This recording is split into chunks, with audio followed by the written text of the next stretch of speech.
I get mentally into these spaces where I wonder sometimes if there's another cut around the corner, like, do I have another one in me? And then part of my creative process has always been the next dope record or the better record is in front of you. It's not behind you.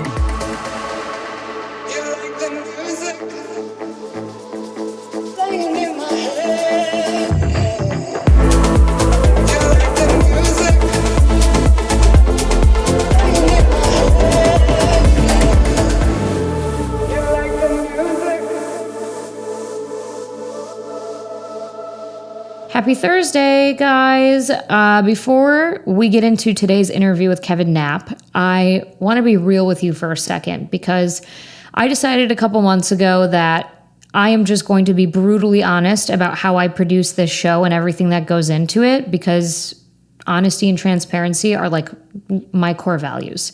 And so people have asked me before, especially the artists that I interview, they always wonder how I get the information that I do. They're like, how the fuck did you know that, like, you know, I was on the debate team in high school or whatever it is?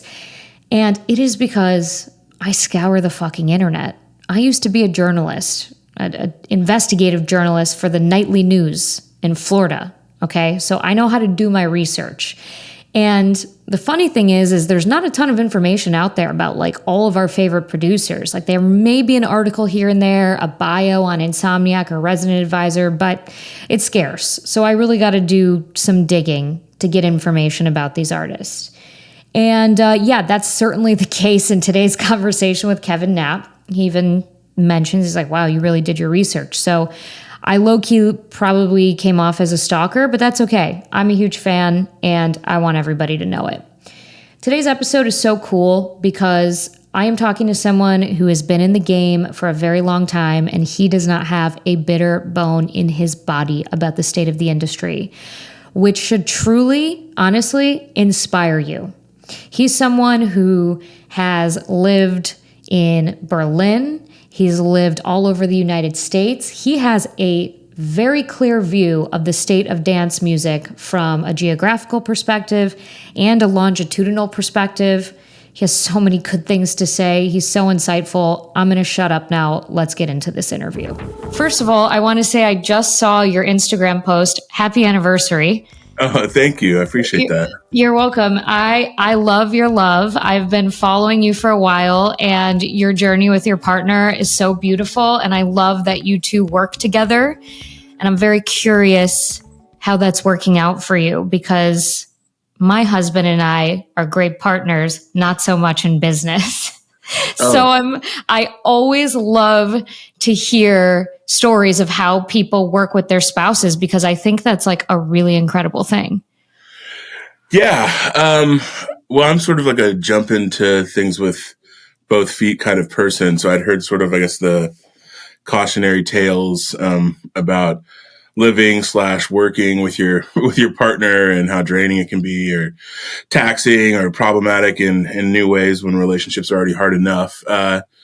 But fortunately for me, I am married to an artist. And so I feel like a lot of the creative areas that are not my strengths, Hutch is a visual artist, it is theirs. And so she goes by the pronouns they or she, so you'll hear me use them interchangeably.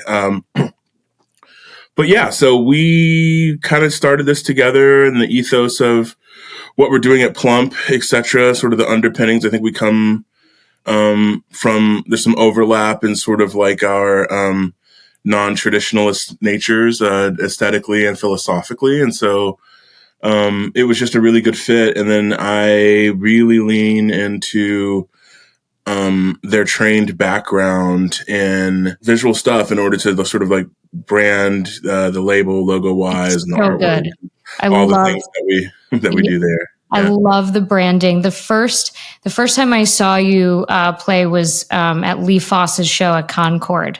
Yeah. And husband and I immediately needed to know everything about you. And that led us to Plump Records. And I'm a branding consultant. And the first thing I said was, this branding is bomb.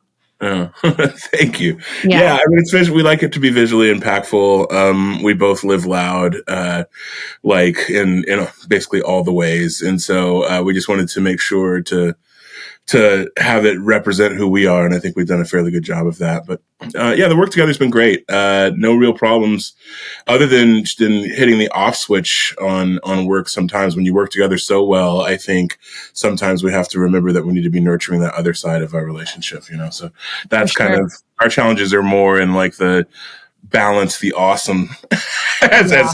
as to having any issue in any one area, I guess. Yeah, it's every creative I talk to has the same problem where you're just so obsessed with what you're doing that you forget sometimes that there are other parts of life that, especially other creative parts of life, that you probably shouldn't try to monetize or grow as a business, and just enjoy it because it's art and it's meant to be enjoyed. Yeah, absolutely. Totally agree with that. And so today's your anniversary. Do you have anything special planned?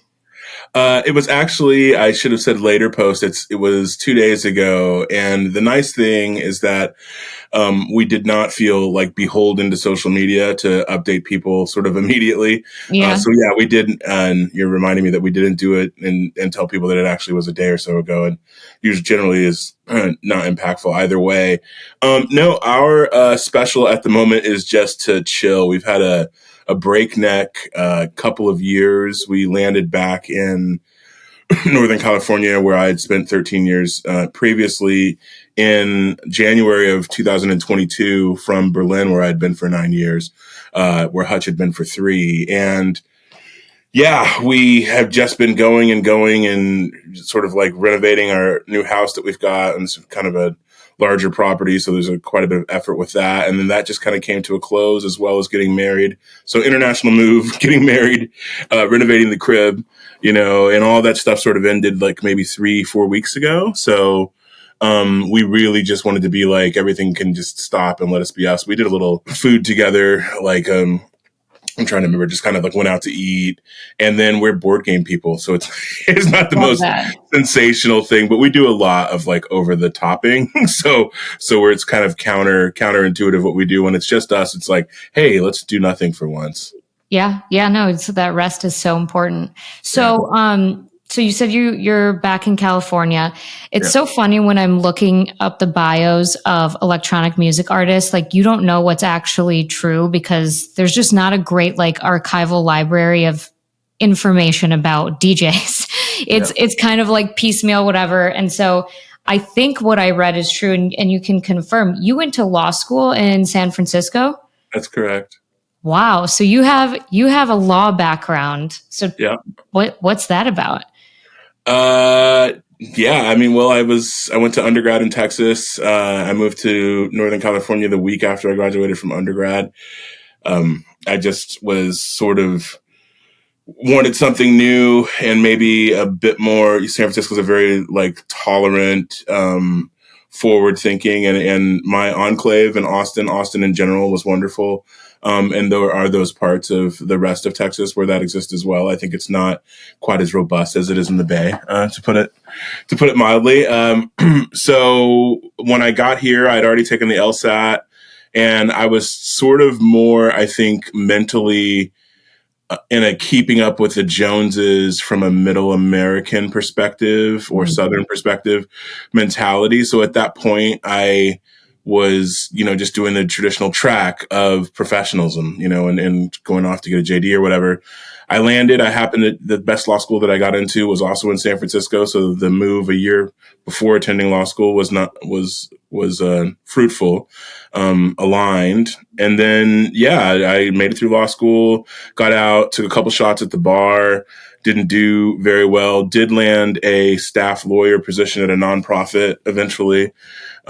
Worked there for a bit, and that executive director actually believed enough in my music and what I had done as a local in San Francisco, DJ wise, that when I said I needed to pick up and move to Berlin in order to actually make a splash, they let me put the job in a suitcase. So we opened up the Berlin office. No way. I mean, she was super cool. There's been so many people that have been like instrumental over my career, that have kind of supported this thing, even though it's taken, I think, a fair amount of time to develop. But without these people believing that I knew what I was doing and that it would land at some point, I wouldn't still be here. I always say, you sit at the table long enough, the pot comes to you, to put it in poker terms. So, art is about tenacity, art careers anyways. I think stick around, keep chugging, stick around, keep chugging. And then, the spotlight kind of comes your way. So yeah, better DJ and producer than I was a lawyer, as it were. And so here we are. I love that analogy because it's like not the sexiest advice, like to just be consistent and keep going, but it is so true. And a lot of people I know are so frustrated, especially with social media not being that overnight viral success, that they feel like it's never going to come for them because it's taking a little bit of time. And so to hear it from someone like yourself and the other artists that I've talked to that have said the same thing, it's like really important. I want to drive that point home. Mm-hmm. So I love that you said that. And I'm sure the law degree has to help in some regard with at least setting up, the label. Am I right in assuming that? Yeah, you're 100% right. It played it makes sure that can't nobody creep on me, So I've always got my contractual eyes out. The electronic business, music business, I think in general is an interesting one. And so you get people with various backgrounds, who are conducting business in this space. And, that warrants a certain eye, both for handshake deals and for the ones that are drafted and have been, sent to you by a legal team or whatever. So I get to cut out that expense in terms of overhead or whatever.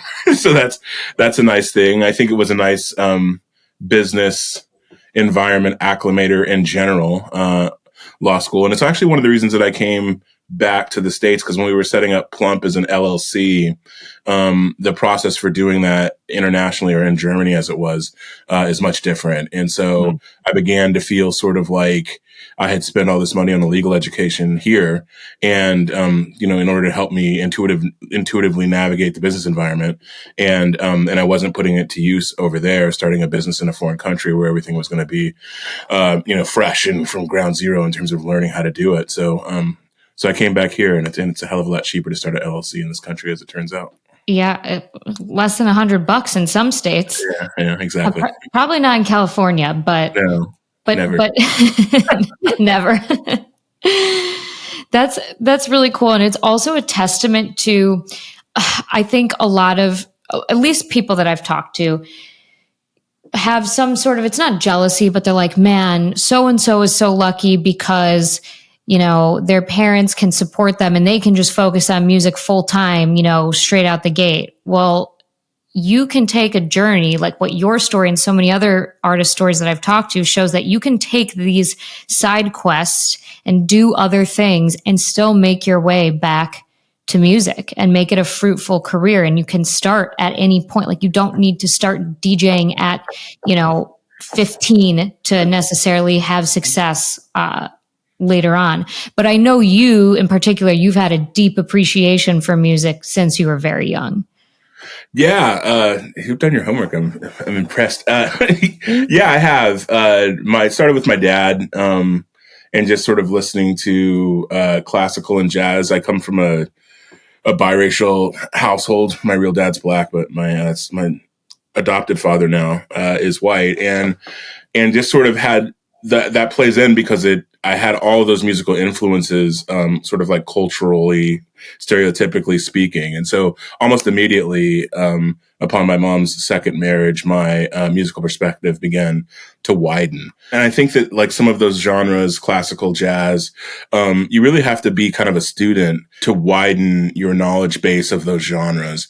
They're not being handed to you. There was classical radio and things like that, but you got to go looking. And so I think digging probably for me started then. I was performing classically, competitively in high school. I had 3 periods of choir a day, like my senior year. I was in a specialty choir, and I think a boys choir, and then a competition choir, like a few other things. I did so a little bit collegiately.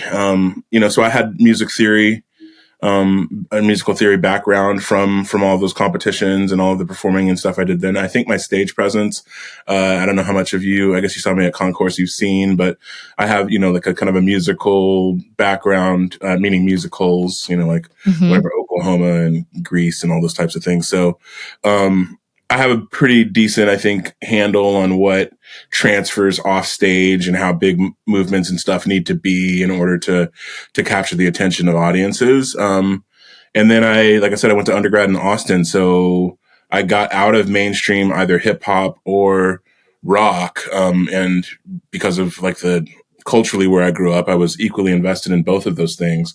With South by Southwest and indie rock in Austin, I think that's arguably the biggest indie rock festival in the country still. And so there's a lot of knowledge to be attained there. And I was sort of, had trained myself to go and find the things that were relevant or inspiring for me. And yeah, I carry a lot of all three of those things: classical, hip hop, indie rock, into what I do, and what I produce. There's, the dissonance of indie rock. There's the boom bap of hip hop. There's the crescendo, decrescendo, and swells of classical music. And, all of those things kind of come to fruition in house music. That's why I live here. I think it'll be hard to get away, live in house, because I feel like it's the combination of all these genres that come before it. Anything that you've appreciated anywhere else, you can find tenets of in house. And that's just, that's hard to get away from.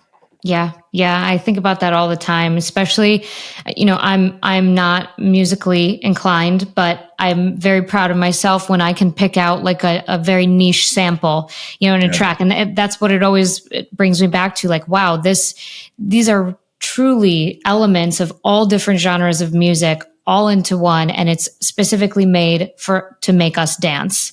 Like that's why it's such a beautiful thing. Yeah, no, I agree. And so you do the vocals on like all of your tracks? Question mark? Yeah. I'm trying to think if there's, unless it's somebody, a guest, and they're usually, a different gender than me, I think anytime that has happened. So like Call Me, Funky Enough, Advancing Man. Yeah. Advancing Man, deep cut. Yeah. I'm a big fan. I'm not gonna lie. Something about your like vocals in particular, and I think I tweeted this at you a while ago. I'm making myself sound like a stalker, but I was like, it scratches an itch in my brain I didn't know I had. Yeah. The vocals are incredible and they add so much depth to the tracks. So I mean, and it's pretty cool that you don't have to jump through that hurdle necessarily. Like if you want vocals for a track, you can just use your own. Yeah, I mean, that's true. Daunting is not the right word, but I think that I get mentally into these spaces where I wonder sometimes if there's another cut around the corner, like, do I have another one in me? And then part of my creative process has always been the next dope record or the better record is in front of you. It's not behind you. And so just trusting that, like, I'll be able to grab a microphone and do something I haven't done before, and it will land in a way that inspires both me and other people every time that I grab one. I've been fortunate that it's delivered in such a manner. So there can be a little bit nerve-wracking, like I maybe want someone else's perspective to come on sometimes, but I haven't needed it thus far. And yeah, I'm an orator. You can probably tell by the length of my speaking now. And so it's just naturally in the pocket for me. And I feel like I've done enough sort of like emotional work on myself and lived in and out of a varied enough amount of communities, whatever, socioeconomically, subculturally, ethnically, that I've got a perspective that I think lands, again, from all these musical underpinnings in a lot of different ways to a lot of different people. And so I can feel pretty confident that I'm speaking from a well of experience when I grab a microphone and start talking. I'm not, there's no hubris there. I call myself a conduit. All I'm doing is channeling that which is familiar to you, and I'm just open enough to sort of receive these messages in a way, not to be too like Northern Californian about it, but really I feel it's about opening myself up to that which resonates in all of us, and then delivering it in a way that that resonates for people. Yeah. I really appreciate that insight. It just gives another layer to when I listen to your tracks, knowing where that comes from. That's pretty cool. There's few artists where I am like on the money every time that they're going to be releasing something new. I'm there paying attention, notifications on, and you are one of those artists for me. And so I really appreciate that. There's so much, and not to say that other artists don't have this, but there's so much thoughtfulness that goes into your tracks. There's so much depth there. And, because with the genre becoming more popular, there is a lot of like turn and burn music that is getting popular, whether you want to call it like TikTok music, tracks that just are made for 30-second videos, whatever. Where do you do you have any opinions that you're willing to share publicly about kind of like this? And this also transcends other genres. It's not just dance music.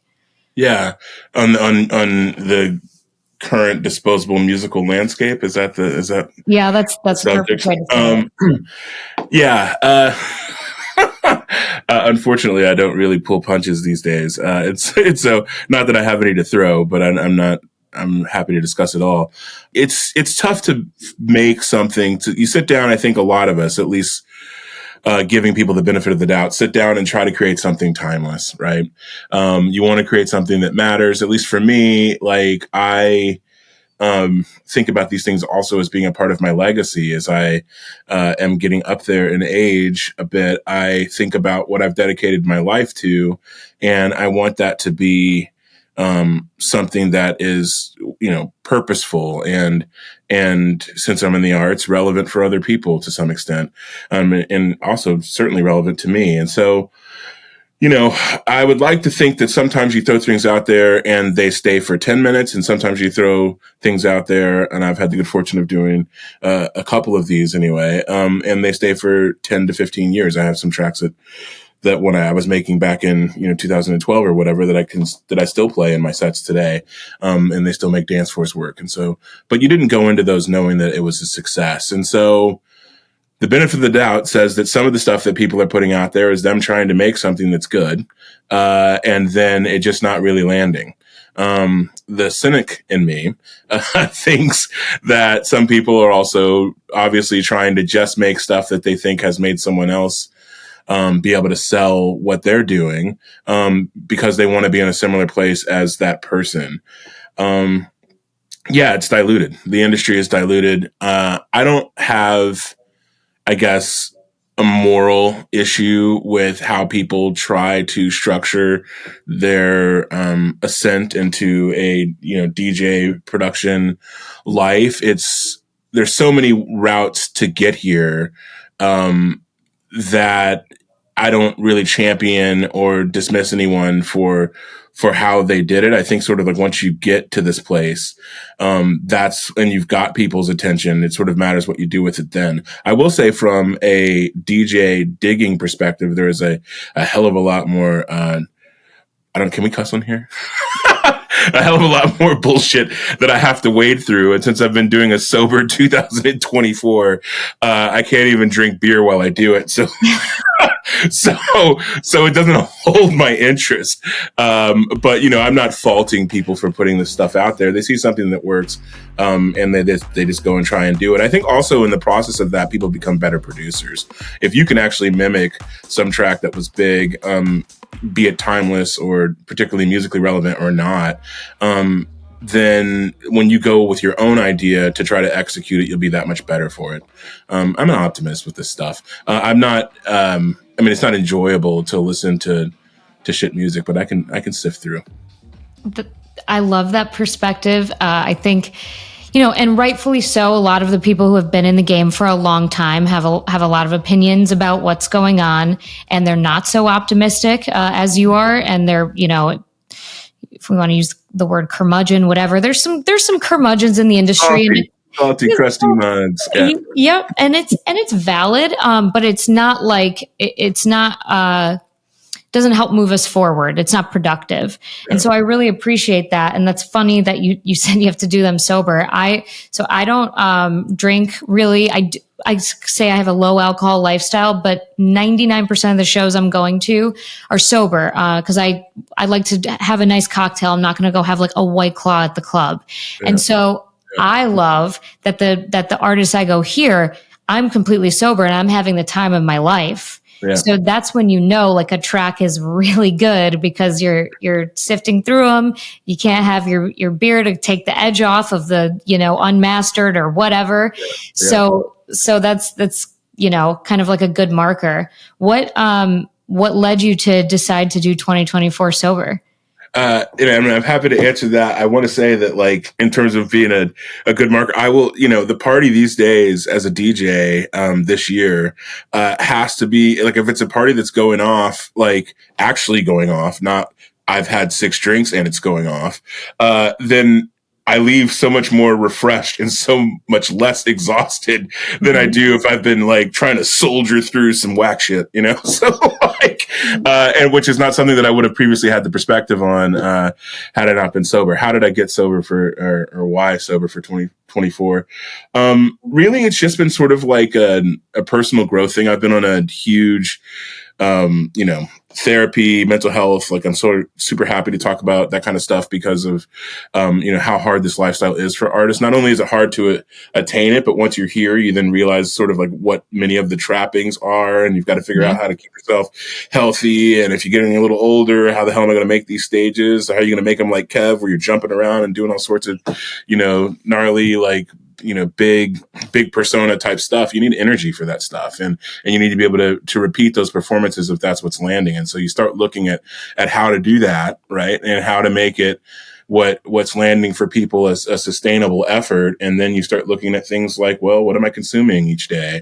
And how is that serving me? And, am I getting enough exercise so that, like, as opposed to jumping on stage with a bottle of vodka and then really feeling it for the 3 or 4 days of next week, what if you were riding a bike 5 days a week like I am currently, and then you jump on stage after that? And so I've actually flipped my DJ sets from being these debaucherous things to almost being like an extension of my exercise week, which is just insanity, like, and smart. Yeah, but how also, like, I've been so surprised by like how, like, it sounds like you're, a veteran of the sober, choosy, rave, trajectory. I'm sort of just getting introduced to it. And I can't believe I can't believe that flip was possible. I can't believe the music's as inspiring. I can't believe that it leads to you maybe having an even better sieve for what is and isn't dope. Like, there's all sorts of value on this side. So I'd say it was probably a necessity. It's not, we're house music artists. And so there's all sorts of stuff around all the time, that you can, get your hedonist on with. And I have, not been a stranger to getting my drink on from here and there or whatever. But like these days, the novelty for me has been in this shift, and I think the sustainable approach is in this shift. And it's not that alcoholism is a thing, but why not do that which furthers my career? We make those choices in all of these personal growth efforts that I'm talking about. Is like, is this or is this not going to be what keeps you in this career a decade or 15 years from now? And if the answer is not, then I have zero time for it at this point. That's kind of where I'm at. Yeah. That I love that. The key word is sustainable. And I know like that word is overused sometimes, but that's why I take that low alcohol approach. It's like intentional drinking. Like, hey, is this a moment with friends and we all want to, have a drink and celebrate just being alive and being together? And it's like really a worthwhile thing. Yes. But am I just going to go to a show and mindlessly consume White Claw or beer or vodka soda, whatever, and just have one after another because it's something to have in my hand?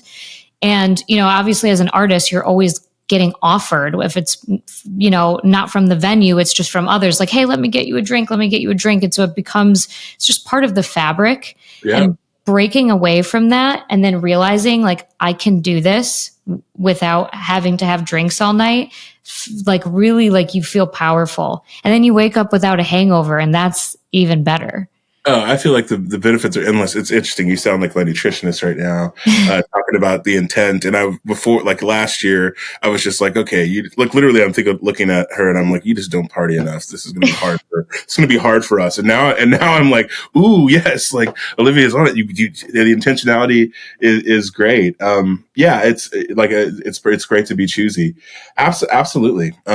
And at this point, I'm getting bottles on stage periodically. Like I had a show in San Francisco just last weekend, and I invited a bunch of friends out, and it was like I felt like I was like not having a dinner party, but I was like hosting. Yeah, like here's the bottle, you guys. What used to be there wouldn't have been anything left for them. So right. So it's good. Yeah. No, it's great. Yeah, share the wealth. I love it. Yeah, it really is an amazing thing, and it's catching on in the industry. The sober movement. A lot of clubs here in Chicago are starting to offer mocktails and like drinks with like adaptogens and like nootropics and all that like fancy stuff. And I think a lot of people are just kind of waking up to the fact that it quite literally is poison, but life is short and we need to enjoy it. And that's why I like don't believe in absolutes. Yeah. And so I'm going to go have I was at a jazz club last weekend. And I'm like, they have a great French 75 and that's what I'm going to have while I'm here, cause it's a moment in time that I'll remember, and it's all like part of the experience. So, it's a really like great approach. And I didn't know that about you, and thank you for bringing it up. Yeah, sure, no problem. And it's not absolutes for me either. Like that was one of the things I think that got hard about Germany the longer I was there, was the food and wine thing. I don't know how much it shows in my socials, but my mom's an amateur chef. And so I grew up with prosciutto and veal scallopini and Peking ducks hanging in the garage for 2 days at a time, like all sorts of crazy stuff. But the point is food and wine. And so like I'll be back because wine exists and it must be drank. But but for now, I'm taking a break, so it'll be that much more better and robust when I get back. Yeah. And you living in Europe, it's very. So I have family in Sicily, and they have wine with every meal, but they never like get drunk, and it's not like a big deal. And the like difference between how Americans consume alcohol and I know I've like take the club scene out of it. I'm just talking about like the general culture. And Europe, it's just so different. And the first time I went to visit my family in Sicily was 2013. I had just turned 21. And my dad told me, he said, Olivia, people don't get fucked up here, so don't get fucked up. I'm like, okay, Dad, okay, I won't. But I was 21, and of course I got fucked up the first night, and I'm in my dad's hometown in Sicily with like 800 people like running through the streets, like screaming, like hammered, having the time of my life. And everyone was looking at me like, does she need to go to a hospital? What's wrong? And I embarrassed myself, but I just really realized the difference in just how they view their relationship with alcohol. It's more of like that culinary experience than it is anything else. Yeah, I mean, there certainly is that. I also call that restraint, which is something that I try to move towards, but I think is also part of like the explosion of, the big American personality or whatever, is something that I harness for records and for production. And it's part of what's happening for me on stage. And that was built, from bands like whatever, Fugazi or At the Drive-In and all these sort of like big energy skateboard adjacent type stuff that I was listening to when I was a kid. And so there's a balance to be struck there too, right? Like I do celebrate restraint as we're talking about, moderation and no absolutism or whatever, as it relates to booze as I'm moving forward. But my natural tendency is to gas pedal. And I certainly don't want to lose that as it relates to the creative and or performance elements. And so when I, good in some ways, I think the European approach, and then not my thing in others. Yeah. Well, it's cool that you've lived in both places. So you have that perspective and you're doubling down on who the fuck you are. That's exactly right. God damn it. Oh, I love it. So tell me, what do you have that you're excited about for the rest of the year? We're about to hit summer. There's going to be shows everywhere all the time. Yeah, well, I don't know. The show calendar, I think at the moment is reflecting a little bit of me having had my focus in a few other places. I am excited to say, here first, that I am in the middle of writing an album. And so it's been really interesting to sort of go to that lyrical well that I was talking about, daily, and figure out, what I have to say that's more than just, whatever African-American affectation or quips, how I want to express ideas, in complete ways, and how many of them are ideas that I feel are worthy of being expressed in the world. And so I am really, really enjoying that process. I just sent to my manager this morning. I am officially at the halfway point as of yesterday. So, congratulations. So I think it'll be 8 cuts. Thank you. I think I'll be, I anticipate by the middle of summer, maybe by the end of June, that I'll be through all the records, and then we'll start shopping it, or we'll figure out if we're going to put it on Plump, etc. I'm back in Detroit for Aliens on Mushrooms, I believe, which is Ghetto Blaster's brand. Monday at the End of Movement, off-site. So, the festival will be going on, and then we'll be doing this thing, which I think is a brunch time thing. Desert Hearts just announced yesterday that the festival is back, this time in Flagstaff, Arizona. I've got a great relationship with all of them and their family. And so that's going to be absolutely fantastic. I had to miss last year because it was the same weekend as our wedding. The boys were all invited to the wedding and stuff, but there was a bit of a conflict there. So I'm excited to be back on that. There's some festivals coming in this fall, and then sort of a smattering of gigs in between. But I think the next big thing for me will be to complete the album. And then I suspect with my agent, we're going to put together a pretty lengthy tour. And it will be the first album that I've ever put out. I've also done a hip hop album that is already completed. That album, actually, I have a co-collaborator, which is Jamie from Audiojack. And so the two of us have a project called KJ Cuts. And we have a meeting this week to figure out where exactly we want to park that. We shopped it to 1 or 2 labels, but not very hard. We picked that up during or completed it during COVID. And my lyrical sort of exploration in particular continues to sort of develop. The production side is what it is, but I think that I'm seeing the most movement on all things lyrical at the moment. That's so exciting. I'm really looking forward to that. And hopefully Chicago will be a tour stop for you, or somewhere close by that I can scoot over to. And I love that. I love seeing some of my favorite artists, like their album tours versus just a regular gig. It's such a cool experience to see the difference and how it's all produced and thought out. So I'm really looking forward to that. Yeah, me too. It is such a privilege to talk to artists like Kevin. And if you haven't seen him play before, then you need to put it at the top of your priority list, because what Kevin gives us is not just a gig, but a truly spectacular performance. And I know his album tour is going to be incredible.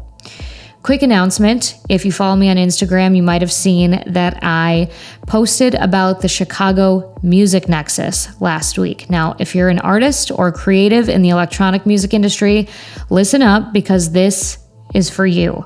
My business partner, Matt, and I, he's from Sherman the Booth. We have been working on this event for the past 5 months, and we are so stoked to finally talk to you guys about it. This is a groundbreaking event that aims to democratize knowledge and opportunities in the electronic music industry. It's happening on November 23rd. We're going to have 3 panels, one about monetizing your personal brand, one about how to adapt in this industry, and then one about building your dream team. So folks like PR, management, even lawyers. When's the right time for all of those things? After the panels, we're going to have 2 hours of networking. And of course, we're going to feed you. There's going to be a bar. We have very limited tickets for this. We want this to be an intimate and meaningful event. So tickets go on sale June 21st. I do have a link in my bio to sign up if you want to be one of the first to know about early bird tickets. Those will be discounted a little bit. So stay tuned to my Instagram for more updates about that. I am so excited to finally be able to announce this and bring all of the lessons that we've talked about on this show to you guys in real life. All right, as always, I'll talk to you next week.